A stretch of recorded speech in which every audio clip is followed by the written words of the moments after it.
Have you ever wondered where the tools you use daily, even those from premium brands, are actually made?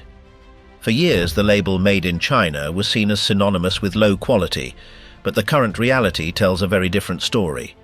Today, we will delve into the heart of the megafactories that produce most of the tools in the world to discover why big brands trust them and how China became the central hub of the global industry. Because understanding how what we use is made also reveals who truly controls the industrial power of the planet.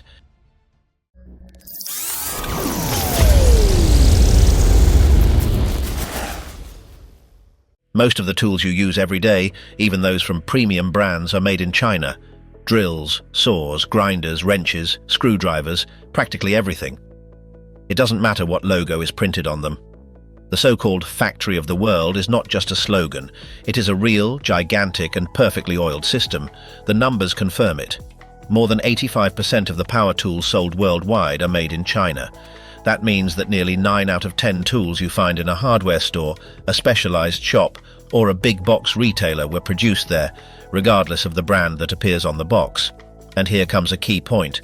It's not hundreds of different companies, but a few industrial corporations that manufacture for many brands at the same time. A prominent example is Tektronix Industries, known as TT1. This Chinese company is behind well-known names like Milwaukee, Ryobi, AEG, and several others. In other words, the same company that produces tools for hobbyists also makes those used by professionals on job sites, in workshops and in factories. The design changes, the materials change, the demands change, but the industrial origin is the same. And China's real power isn't just in producing tools. It's something much deeper. It controls the entire supply chain. In the same industrial complex, motors, plastic housings, batteries, chargers, gears, and even packaging can be made. All in one place, all coordinated, all optimized. This eliminates transportation costs, downtime, and external dependencies that would be unthinkable in Europe or the United States. And most importantly, it doesn't mean lowering quality. Contrary to what many believe, producing in China doesn't mean producing worse. The major Western brands that outsource their manufacturing impose quality controls, tolerances, and technical specifications as strict as if they were producing in their own country. In many cases, even stricter. The result is a product that meets exactly the promised standards. But that's not all.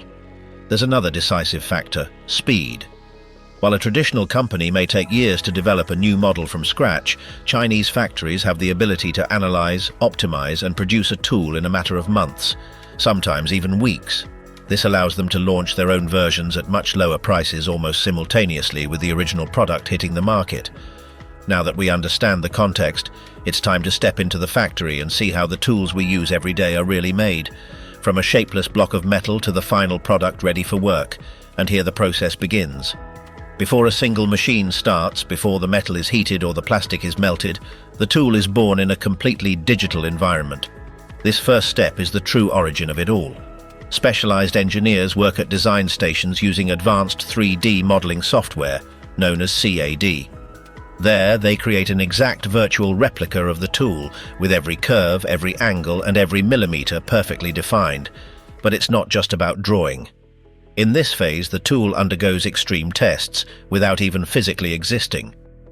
The digital model is stressed, twisted, hit, and subjected to forces that in the real world would destroy it in seconds.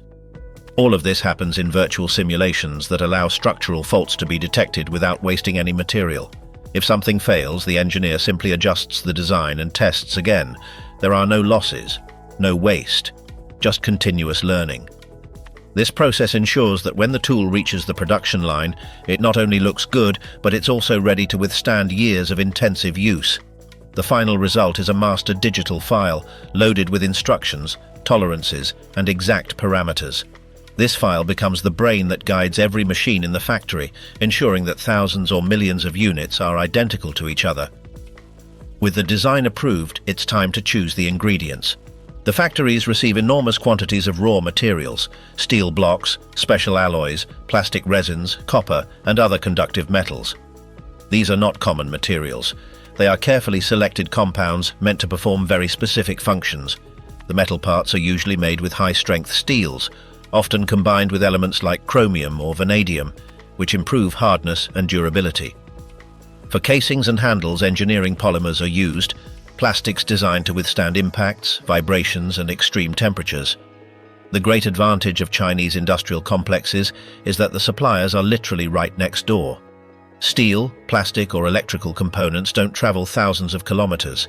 They are produced in the same industrial park and reach the assembly line within minutes. This eliminates intermediaries, reduces costs, and speeds up the entire process. While other manufacturers lose time and money on transportation, customs, and international logistics, these factories have everything integrated. It's an enormous competitive advantage that explains why they can offer lower prices without compromising quality. Now the real transformation begins. The raw material enters a phase where it stops being just a shapeless block and becomes a recognizable part. The parts that need to withstand great forces, like hammerheads or wrenches, are made through forging. The steel is heated until it's glowing red, then compressed by massive hydraulic presses that exert thousands of tons of pressure. This process not only shapes the material, but also rearranges the internal structure of the metal, aligning its molecules and making it much more resistant. For the casings of power tools and ergonomic handles, plastic injection is used. The molten material is injected under high pressure into precision molds that reproduce every detail of the design. The combination of processes like forging and injection allows for the production of huge volumes of parts with an extremely high level of uniformity. Thanks to this integration, each component maintains the same dimensions, mechanical properties, and structural quality, with no variations from one unit to another. This consistency is crucial for mass production, as it ensures that all the pieces fit correctly during assembly and function predictably in final use. At the same time, these optimized methods reduce errors, speed up manufacturing times, and ensure that millions of tools can be produced under the same standards, offering reliability, durability, and consistent performance in every product. Although the parts are now shaped, they are still not ready. Now, CNC machining comes into play, one of the most critical stages of the process.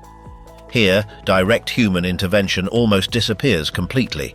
Computer-controlled machines perform cuts, drilling, and adjustments with precision measured in microns. It's a level of accuracy that's impossible to achieve manually. Each machine follows the digital blueprint created in the first step to the letter.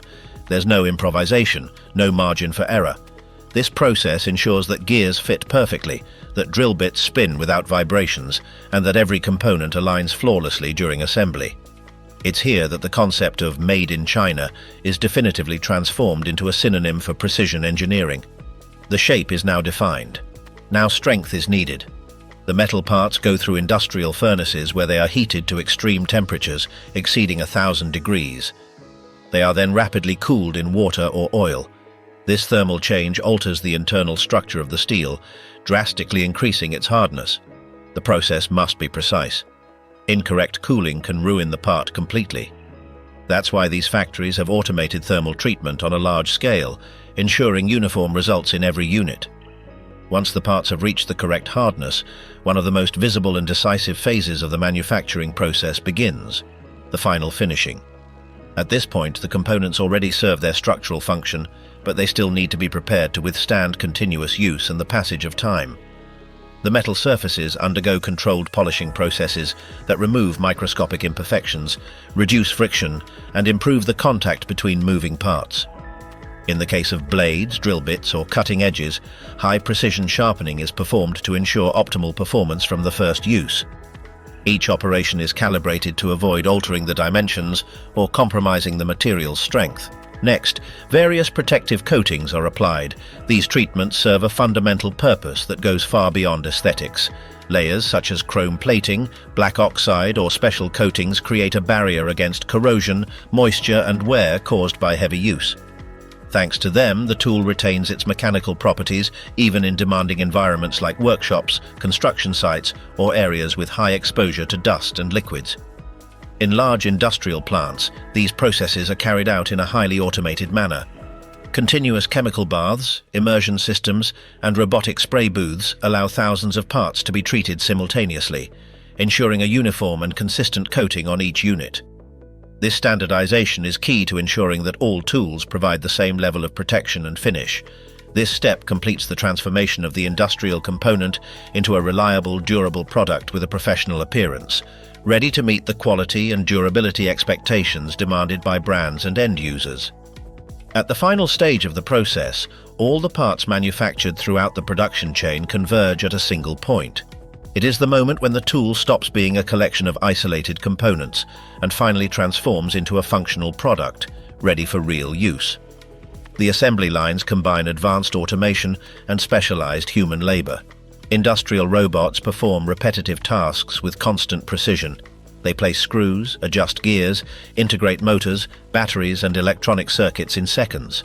Meanwhile, trained operators oversee the process and handle operations that require judgment, experience, and visual control, such as final adjustments, alignments, or specific checks. Once assembled, each tool undergoes a strict quality control system. It is not just a simple visual inspection. The tools are subjected to real-world functional tests. Their power is measured, their resistance to continuous effort is evaluated, their electrical and mechanical safety is checked, and the wear they will experience during their lifetime is simulated. Drills, saws, and wrenches are tested under demanding conditions to ensure they meet the exact specifications of the brand. Only those units that pass all tests are approved, packaged, and prepared for international distribution. Those that do not meet the required standards are discarded or reprocessed.